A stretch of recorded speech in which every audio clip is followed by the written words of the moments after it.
and Junkie. Just got off the radio with this guy, and I don't have it recorded because I was driving at the same time I was talking, and I can't drive and talk and have the guy on the radio at the same time. But opposition to the Iraq war is simply unacceptable in conservative circles right now. And this guy is more or less conservative, although he doesn't come out and wear it on his sleeve like Hannity and Limbaugh and Levin and some of the boys do. And he actually talked to me about it. He had a conversation with me, and it's a lot better than any of the other guys will do. But he was ultimately had blinders on, just like the rest of them. And he started talking about all this, about as if you were, he says, imagine you're on a teeter-totter, and one person just lets go, how that throws the balance off, and one person, goes wham.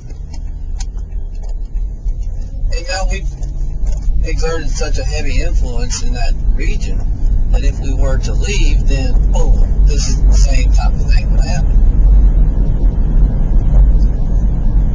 And he went on to talk about our foreign policy after World War II with Germany, after Korea, and he was justifying our presence in Iraq by saying we still have troops in those areas. What I don't understand is how fiscal conservatives, or what would better be called free market liberals, how they can justify support of this war in particular and a foreign policy in general that is burdening our economy to the point where our currency is worthless, and we're driving ourselves into an imminent economic crisis.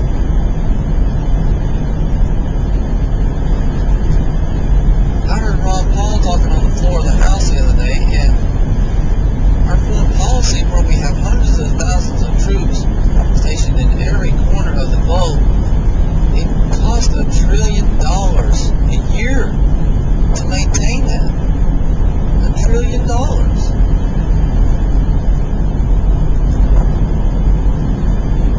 And we're borrowing $1 billion a day from China. $1 billion a day we're borrowing from China. How in the world is that not going to collapse our economy? In every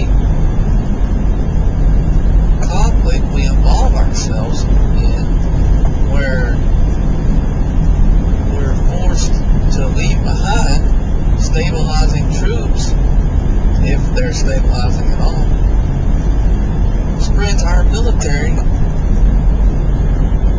ever and ever thinner, to the point where, first of all, nobody will have to attack us because our economy will have a disastrous collapse on its own, but to where somebody could, if they wanted to, attack us right here at home, and we'd be virtually defenseless.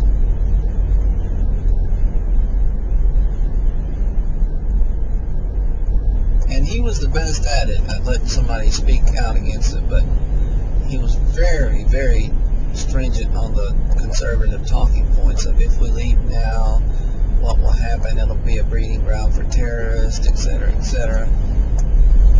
But for the most part, the conservative movement is just as bad as the liberals. Imagine that. The conservatives being guilty of the same hypocrisies that they accuse the liberals of, except for, see, Al Gore, the liberal, he is all about the debate is over with global warming. No no room left for dissent.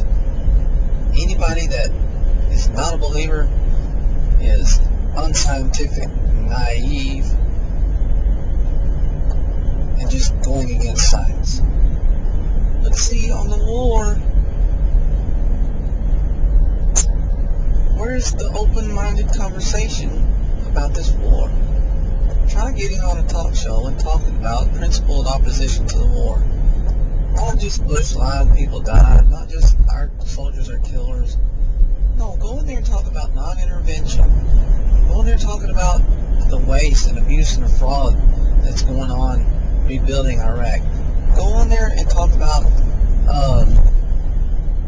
the effect that the war's having on our economy. Go on there and talk about the fact that we're searching a military solution to a political problem. And see if you don't get just squashed down and thrown off the air. See, there's no room for dissent left. There's no debate allowed. The matter's already been settled. And if you oppose it, you're naive, you're unpatriotic, and you're unwilling to look at the facts. It's total hypocrisy. And it's worse coming from the conservatives because, you know, the liberals don't mind telling you they're for the expansion of the state. The conservatives are to keep that a secret about their policies. They want to expand the state, but they don't want you to know that they want to expand the state. They want to stand up and say how they're for less government and what have you. That's just because liberals are such easy targets.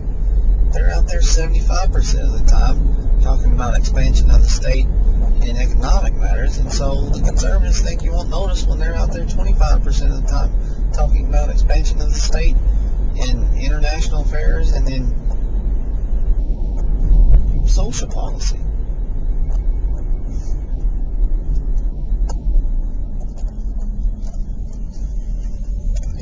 I don't get it.